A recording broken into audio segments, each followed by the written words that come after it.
What started off as a small lie but then snowballed into, "This is my life now"? I accidentally said "you too" when the Starbucks barista said, "Enjoy your coffee." But instead of cringing and walking away like a normal person, she looked genuinely confused and said, "Wait, what did you say?" My brain completely short-circuited. I panicked and blurted out, "I said I'll bring you coffee too sometime." She lit up with this huge smile and said, "Oh my god, that's really sweet. What's your name?" Now I'm committed to this insane promise. I came back the next Tuesday with a venti caramel macchiato. Her name tag said Emma. She was so genuinely happy she teared up a little and gave me her number saying, "Text me so I know this actually happened." I figured I'd send one polite text and let it naturally fade away. But Emma started texting me paragraphs about her terrible shift, her nightmare roommate Stephanie who never cleaned dishes and left rotting food everywhere, how my random gesture of kindness completely made her weak and gave her hope that good people still exist. I felt genuinely bad for her situation, so I kept responding with supportive messages and stupid memes to cheer her up. 3 weeks later, I'm bringing Emma coffee every Tuesday at exactly 2:47 p.m. during her break. She starts calling me her coffee angel and introducing me to her coworkers as the sweetest guy who randomly brings me coffee for absolutely no reason except pure kindness. The whole coffee shop thinks we're dating. Her manager keeps asking when I'm going to officially ask her out. I'm too deep to correct anyone now. Then her mom visited from Ohio for Emma's birthday weekend. Emma insisted I meet her, saying I was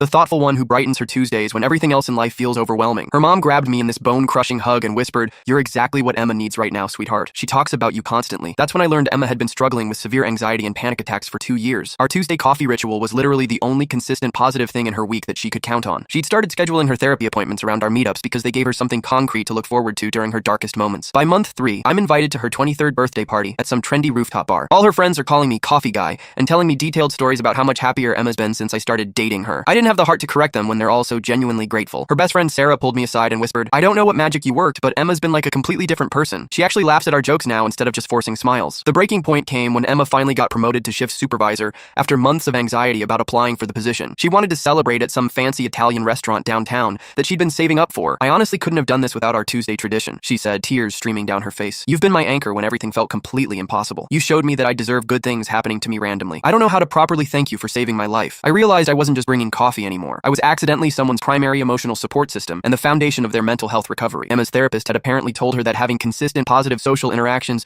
was absolutely crucial for her healing process, and somehow I'd become that irreplaceable person in her life. Now I'm 4 months deep into being someone's weekly lifeline because I couldn't handle 30 seconds of social awkwardness at a coffee counter like a normal human being. Emma just texted me a 3-paragraph essay about how excited she is for me to meet her parents this weekend. They're flying in from Cincinnati specifically to meet the coffee angel who changed their daughter's life completely and helped her find herself again after losing hope. Her dad, Richard, apparently wants to take me golfing on Sunday morning to properly thank the young man who brought our Emma back to us when we thought we'd lost her forever. Her mom has been cooking my favorite meal all week, except Emma made up what my favorite food was because she was too embarrassed to admit she didn't actually know me that well. I'm completely trapped in being someone's accidental hero over a misheard "you too" that spiraled into becoming the most important person in a stranger's mental health journey and recovery process. The worst part? I actually look forward to Tuesdays now too, and I think I'm falling for someone who's in love with a version of me that doesn't really exist.